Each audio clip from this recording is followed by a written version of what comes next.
አሰላሙ አሌይኩም ወራህመቱላሂ ወበረካቱ። ውድና የተከበራችሁ ቤተሰቦቼ እንዴት ናችሁ? አማን ናችሁ?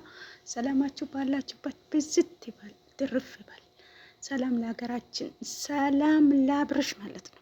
ሰላሙን ያሰማል ማለት ነው። እስር ቤት አደረ፣ እስር ቤት ዋለ ተብሎ እየተናፈሰ ነው ማለት ነው። እንግዲህ ፈጣሪ እንደኛ አይደለም፣ ፈጣሪ ይዘንለት።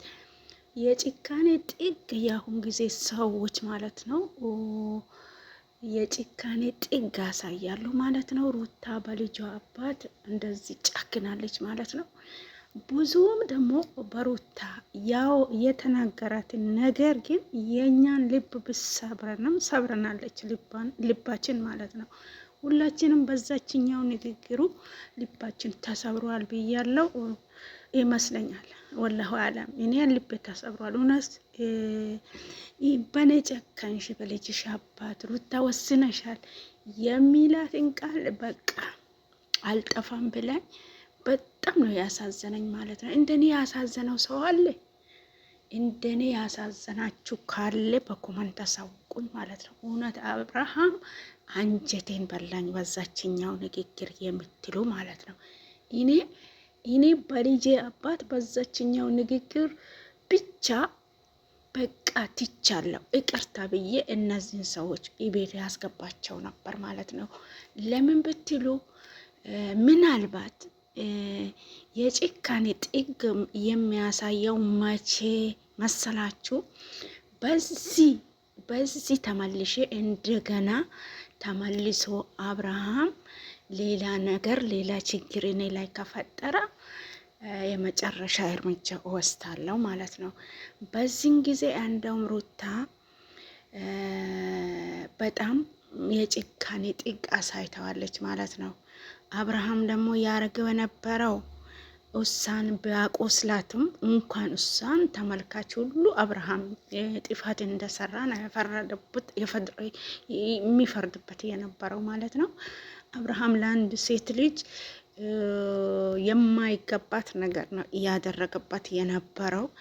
ግን በመጨረሻ ጊዜ አብርሃም የሚያሳዝን ንግግር ነው የተናገረው። እውነት አዝነናል፣ ሁላችንም አዝነናል። ፈጣሪ ደግሞ አዝኖልክ እንጠብቀሃለን ትመለሳለህ ብለን ተስፋ እናደርጋለን ማለት ነው። እንግዲህ ከ24 ሰዓት መታሰር ችግር የለውም ማለት ነው። እንግዲህ ከ24 ሰዓት ካሳለፉበት ግን በጣም እናዝናለን ማለት ነው። ፍትህ ለአብርሃም ባሉና ሚዲያውን አጨናንቁት ማለት ነው። ይፈታልን። እንደ አብርሃም ደግ ሰው የለም። አብርሃም ይፈታልን፣ አብርሃም ይፈታልን ብላችሁ ፍትህ ለአብርሃም እያላችሁ ሚዲያውን አጨናንቁት ማለት ነው። ዛሬም ይሁን ነገ እንደ አብርሃም ደግ ሰው የለም ማለት ነው። እውነት ደግነቱ ራሱን አስጎዳው እንጂ ሌላ ሰው እየተጎዳ ሰው የለም ማለት ነው። ጓደኞቹም አልተጎዱም። ከሱ ጋር ለምስጥ አልተጎዳችም። ሩታም አትጎዳም፣ ልጁም አይጎዳም። አብርሃም ነው የሚጎዳ። ለምንድን ነው ብትሉ የትላንትናውን ንዴት ራሱ ምን ያክል ያንተከትከዋል ማለት ነው። በዚህ ልክ እኔን አሳሰረችኝ፣ በዚህ ልክ እጄን ወደፊት አስሮ ይዞ ወሰዱኝ የሚለው ልቡ ይታመማል ማለት ነው። ማሸነፍ ይችል ነበር፣ ግን ህግ አክብሮ ነው ለህግ እጅ ሰጥቶ ነው የሄደው እንጂ ማሸነፍ ይችል ነበር ማለት ነው።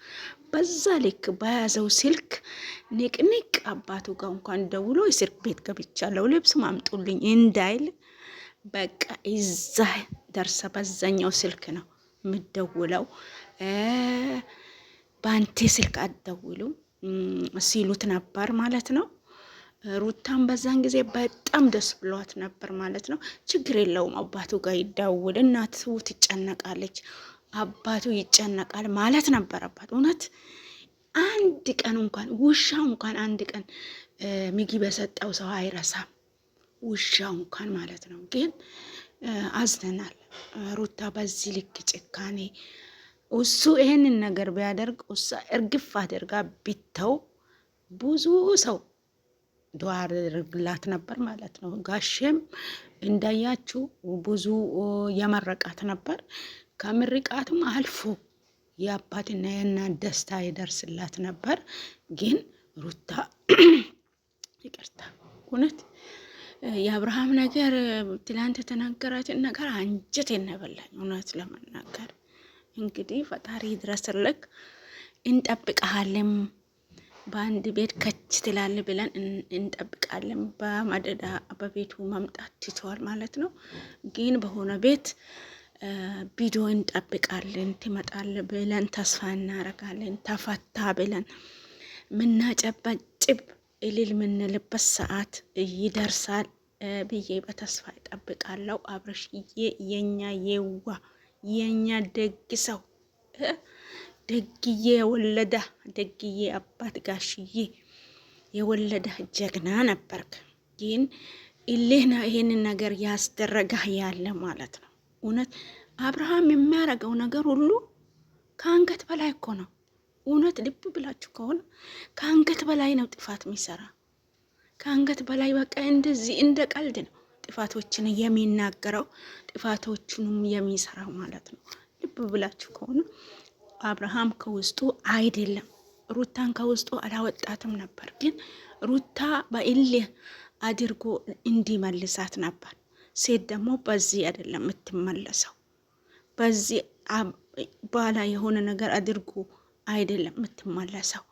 ይቅርታ ቢጠይቃት እንጂ የምትመለሰው በዚህ ልክ እንደዚህ ሲሰራ አትመለስም። የትኛውም ሴት ማለት ነው። ሩታ አብርሽ ያደረገባትን ነገር ትንሽ ነው ብለን አይደለም። ለዛ ለእኛ ሴቶች ከባድ ነው ሆኖ ማለት ለአንድ የሚያሳዝን ንግግር ስለተናገራ በዚሁ ልክ ጠፍሮ ሲወስዱት ጭካኔ ጥግ። ወንድሟ ደግሞ ሊመታው ድረስ እጁን ያነሳበት ነበር። ብዙ የሚያወራው ነገር ነበር። ጨርሻለሁ። አሰላሙ አለይኩም